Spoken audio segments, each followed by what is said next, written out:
Government చేసిన NGOs చేసినా ఎవరు చేసినా కూడా ఎక్కడ ఇంగ్లీష్లో అయితే ప్రాస్టిట్యూట్స్, తెలుగులో అయితే వేశ్యలు అనే పదాన్ని ఎక్కడా వాడరు, సెక్స్ వర్కర్స్ అనే వాడతారు. అలాంటిది ఒక పబ్లిక్ ఛానల్లో ఇంతమంది మహిళలు పిల్లలు చూసే ఛానల్లో ఆ మాట వాడారంటే అది ఎంత అవమానకరం. లెక్కలేనితనం, బేసికలీ లెక్కలేనితనం. మమ్మల్ని ఎవరు ఏం చేయలేరనే లెక్కలేనితనం. ఆడవాళ్ళు ఏం పాపం చేశారండి? అమరావతి ప్రాంత ఆడవాళ్ళు ప్రభుత్వం అడిగితే భూమి ఇచ్చారు రాజధాని కోసం, త్యాగం చేశారు. అది త్యాగం అనే అంటాం మేమందరం. త్యాగం చేశారు. త్యాగం చేసినందుకు గత 5 ఏళ్లలో రోడ్లు ఎక్కారు, పోలీస్ స్టేషన్ చుట్టూ తిరిగారు, అలాగే మహిళా కమిషన్ చుట్టూ కూడా తిరిగారు. కానీ ఎక్కడా న్యాయం జరగలేదు. సరే ప్రభుత్వాలు మారినయి, అమరావతి అభివృద్ధి వైపు నడుస్తుంది అని ఊపిరి పీల్చుకొని ఇంట్లో కూర్చొని నవ్వుతుందా అంటే మళ్ళీ ఇలాంటి వ్యాఖ్యలు చేసి అనకూడని మాటలు, ఎవరం కూడా ఎప్పుడు వాడని మాటలు వ్యాఖ్యలు చేసి మళ్ళీ వాళ్ళు రోడ్లు ఎక్కేలాగా, కన్నీళ్ళు పెట్టుకునేలాగా, మళ్ళీ మహిళా కమిషన్ కాళ్ళు పట్టుకునేలా చేశారు. ఏంటండి ఈ దుస్థితి రాష్ట్రంలో ఆడవాళ్ళకి? ప్రతి ఒక్కరికి ఈజీ అయిపోయింది ఆడవాళ్ళని ఏదైనా అనేయటం. సోషల్ మీడియాలో ఫ్రీడమ్ ఆఫ్ స్పీచ్ అనే పేరుతో సోషల్ మీడియాలో మాట్లాడినా కూడా కొన్ని సెక్షన్స్ ఉన్నాయి. ఇష్టం వచ్చినట్టు మాట్లాడితే మాకు శిక్ష పడదని మాత్రం అనుకోకండి. ఖచ్చితంగా శిక్ష పడాలి. అలాగే మీడియా కూడా చాలా రెస్పాన్సిబుల్గా ఉండాలి. ఎందుకంటే ప్రజలకి వాళ్ళ వైపు ఉండాలి. అలాగే మంచి చెళ్ళు, ప్రభుత్వంలో ఉండే మంచి చెళ్ళు ఏంటో కూడా వాళ్ళ దగ్గరికి తీసుకెళ్ళాలి. అలా కాకుండా రాజకీయ నాయకుల ముసుగులో వాళ్ళ నీడలో నడిపే ఛానల్స్ మాత్రం సమాజానికి చాలా ప్రమాదకరం. ఎందుకంటే రైతుల్ని పెయిడ్ ఆర్టిస్ట్ అని కొన్ని మీడియా ఛానల్స్, మళ్ళీ రైతులే నా మీదకి వచ్చారు తంటానికి అని చెప్పి ఒక జర్నలిస్ట్ అప్పుడు రైతుల మీద కేసు పెట్టారు. అంటం ఎందుకు, రెచ్చగొట్టం ఎందుకు, మళ్ళీ వాళ్ళ మీద కేసు పెట్టడం ఎందుకండి? అమరావతి మహిళల రైతులు ఏమైనా సాక్షి ఛానల్ ఏమైనా అన్నారా? లేకపోతే మీ వాళ్ళని ఏమైనా అన్నారా? మీరు వాళ్ళని రెచ్చగొట్టి వాళ్ళ పని వాళ్ళు చేసుకుంటుంటే ఇంత మాటలని మళ్ళీ మా జగన్ అంటున్నారు, మా భారతిని అంటున్నారు. అదంతా తప్పు. ఇనిషియేట్ చేసింది మీరు. ఆబ్వియస్గా వాళ్ళ సెంటిమెంట్స్ హర్ట్ అయ్యి వాళ్ళ పిల్లలు అడుగుతున్నారండి, ఎందుకమ్మా మీరు మళ్ళీ రోడ్డు ఎక్కుతున్నారు, అంతా అయిపోయింది కదా, అమరావతి ఇష్యూ సెట్ అయింది కదా, ఎందుకని రోడ్డు ఎక్కుతున్నారంటే ఏమని చెప్తారు వాళ్ళు? మమ్మల్ని ఇలా అన్నారంటే కొంతమంది పిల్లలకి ఆ పదానికి అర్థం కూడా తెలుసా అండి?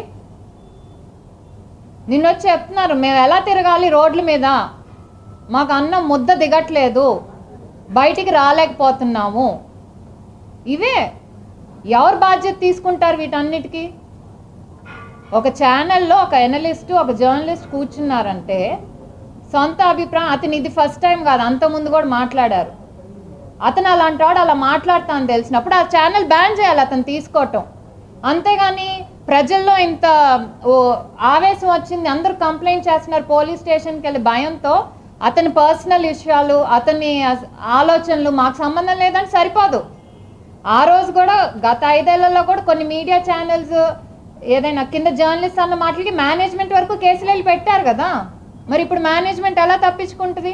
కనీసం మేనేజ్మెంట్ రెస్పాన్సిబుల్గా కూడా బయటకు వచ్చి క్షమాపణ చెప్పలేదు. ఇప్పటికి కూడా ఆ యాంకర్ కూడా క్షమాపణ చెప్పలేదు. అడిగితే చెప్తాలే అన్నట్టు మాట్లాడాడు. ఐ థింక్ మీరు అందరు కూడా చూసే ఉంటారు ఆ వీడియో. ఎక్కడైనా క్షమాపణ కనపడిందా? ఇంకా మేము చేసింది కరెక్టే, దీన్ని మిగతా ఛానల్స్ తప్పుగా ప్రచారం చేస్తున్నారని చెప్తున్నారు. సో బేసిక్లీ ఇదేంటంటే పోలీస్ యాక్షన్ జరుగుతుందండి. ఇది కంప్లీట్ అయ్యే వరకు చూడటం యాజ్ మహిళా కమిషన్గా మా బాధ్యత మేము తీసుకుంటాం. తర్వాత ఇది మళ్ళీ జరగకుండా ఏ ఛానల్లో రిపీట్ అవ్వకుండా చూడటం మనందరి మీద బాధ్యత ఉంది. ముఖ్యంగా ప్రెస్ కౌన్సిల్ ఆఫ్ ఇండియాకు కూడా మేము లెటర్ రాస్తాం. ఎందుకంటే ఇలాంటి ఛానల్స్ లైసెన్స్ కనుక క్యాన్సిల్ చేయకపోతే ఇంకో ఛానల్స్ ఇదే మాట అంటాయి, రేపు మమ్మల్ని ఎవరు చేయలేరు అనే ధీమా వస్తుంది. అలాగే ministry of information and broadcasting వీళ్ళందరికి కూడా లెటర్ రాసి మా సైడ్ నుంచి మేము డెఫినెట్ ఇది చేయాలి. ఎందుకంటే ఇది కేవలం ఒక స్టేట్కి సంబంధించిన ఇష్యూ కాదు, ఇలాంటి ఇంకో స్టేట్లో జరగచ్చు. ఈజీగా మహిళల్ని టార్గెట్ చేస్తున్నారు ప్రతి విషయంలో. సో తప్పకుండా వీటి మీద యాక్షన్ తీసుకోండి అని మేము ఆ 2 కౌన్సిల్స్ కూడా రాస్తాము. అలాగే మేము చెప్తున్నాం, రాజకీయ పార్టీలకు సంబంధించిన ఛానల్స్ ఏవైతే ఉన్నాయో మిమ్మల్ని నడిపే మేనేజ్మెంట్కి కానీ వాళ్ళు సపోర్ట్ చేసే పార్టీస్కి కానీ ఏమన్నా విభేదాలు ఉంటే రాజకీయంగా విమర్శించుకోండి, అంతేగాని మధ్యలో మహిళలను తీసుకొచ్చి నోరుంది కదా అని, లేకపోతే ఫ్రీడమ్ ఆఫ్ స్పీచ్ అదొక ఈజీ పదం అయిపోయింది ఈ మధ్య అందరికీ. ఫ్రీడమ్ ఆఫ్ స్పీచ్ అని చెప్పేసి ఇష్టం వచ్చినట్టు ఎలక్ట్రానిక్ మీడియాలోనే కానీ సోషల్ మీడియాలో ఆడవాళ్ళ మీద అవహేళనగా మాట్లాడటం అనేది సర్వసాధారణం అయిపోయింది.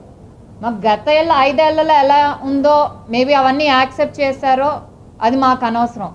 కానీ ఇప్పుడు పరిస్థితులు మారాయి, థింగ్స్ మారాయి.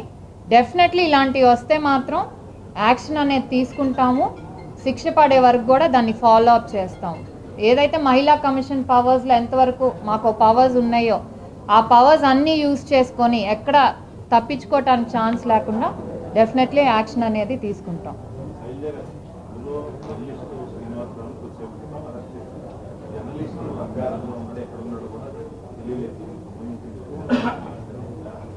ఇది నిన్నటి నుంచి అతను అబ్స్కాండింగ్లో ఉన్నాడని. తప్పు చేయటం ఎందుకండి, ఇష్టం వచ్చినట్టు మాట్లాడటం ఎందుకు, మళ్ళీ పారిపోవటం ఎందుకు?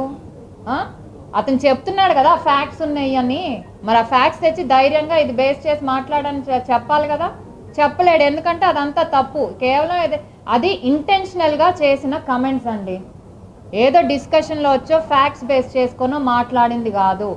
కావాలని ఒక పథకం ప్రకారం ఇంటెన్షనల్గా ప్లాన్ చేశారు. ఏదైతే అమరావతికి ఈరోజు రాజధానిగా అభివృద్ధి చెందుతుంది, ప్రభుత్వం సపోర్ట్ అలాగే సెంట్రల్ సపోర్ట్తో కూడా, సెంట్రల్ గవర్నమెంట్ సపోర్ట్తో కూడా ముందుకెళ్తుంది ఓర్చుకోలేక. ఎందుకంటే గత 5 ఏళ్లలో చూసాం, ఎన్నాళ్ళు దాక్కుంటారండి, ఎప్పుడైనా బయటికి రావాల్సిందే.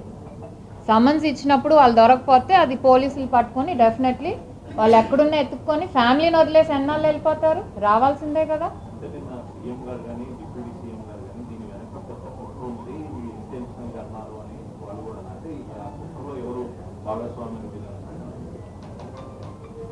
అది ఓపెన్ సీక్రెట్ అండి, అందరికీ తెలిసిందే. ఏ ఛానల్లో వచ్చిందండి, ఏ ఛానల్లో వచ్చింది? దాని వెనక ఎవరున్నారు? ఒక మాజీ ముఖ్యమంత్రి ఉన్నారు, దానికి వాళ్ళకి సంబంధించిన వాళ్ళ భార్య ఉంది, ఇవన్నీ కూడా వీళ్ళందరూ ఉన్నారు కదా. So that's an open secret. దాని వెనక ఎవరున్నారు? ఎందుకంటే గత 5 ఏళ్లలో అమరావతి మీద విషం చిమ్మారు, మహిళలను అనరాని మాట్లాడినారు. ఎందుకంటే వాళ్ళు బయటకు వచ్చి అప్పుడున్న ప్రభుత్వాన్ని ఎండగట్టారు, వీళ్ళు ఇలా చేస్తున్నారని. సో ఆ మహిళల మీద ద్వేషం ఉంది. వాళ్ళు ఓడిపోవటానికి కారణం కూడా ముఖ్యంగా చాలా వరకు అమరావతి మహిళలు చేసిన ఉద్యమే ఒక కారణం. సో వీటన్నిటిని ఇంటెన్షనల్గా తీసుకొని, ఎందుకంటే ఎక్కడా కూడా అది నోరు జారి అన్న మాట అయితే కాదండి. వెటకారంగా ఒకళ్ళు మాట్లాడుతున్నారు, ఇంకొకరు దాన్ని ఖండించినట్టే మాట్లాడుతున్నారు. మళ్ళీ ఏం చేస్తారే చేసుకోండి పో అన్నట్టు కూడా ఓ భయం లేకుండా ఇంకా కంటిన్యూ చేశాడు ఆ కాన్వర్జేషన్ని. ఇంటెన్షనల్గా అయితే తప్పు, అప్పుడే సారీ పొరపాటునైతే అప్పుడు తప్పు జరిగిందని చెప్పాలి. ఎక్కడా కూడా తర్వాత అపాలజీలో కూడా ఇది తప్పుగా దొర్లింది ఈ పదం అని చెప్పలేదు. నేనేదో వాళ్ళని ఉద్దేశించి అనలేదు. అమరావతి చుట్టుపక్కలైనా అమరావతి మహిళలైనా ఏ మహిళలైనా అది అనాల్సిన పదం అయితే కాదు.